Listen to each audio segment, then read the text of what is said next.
Сәлеметсіздер ме, құрметті тыңдаушылар? Жоғары деңгей 50-ші сабақ. Сабақтың тақырыбы еліміздің мұражайлары. Грамматикалық тақырыбы и, дай, дей, тай, тей жұрнақтары.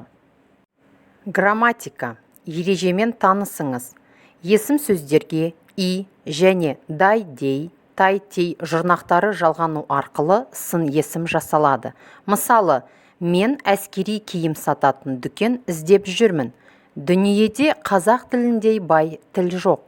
Дай, дей, тай, тей жұрнақтары өзі жалғанған сөзден салыстыру, ұқсату және болжалдық мәні бар туынды сын есім жасайды. Дұрыс нұсқасын таңдаңыз. Мысалы, мұражай қызметкерлері ғылыми зерттеу жұмыстарымен айналысады. Оқылым. Мәтінді оқыңыз. Мәтін бойынша сұрақтарға жауап беріңіз. Жазылым.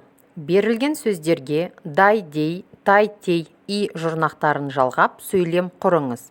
Мысалы, адам, адами. Мұраттың бойында адами қасиеттердің бәрі бар.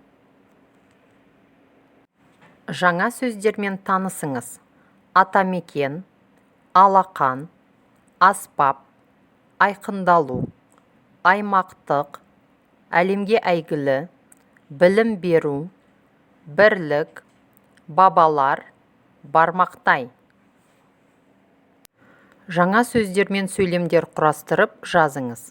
Мысалы, Қанат ғылыми білім беру орталығында жұмыс істейді.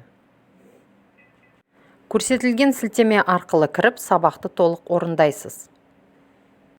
Назарларыңызға рахмет.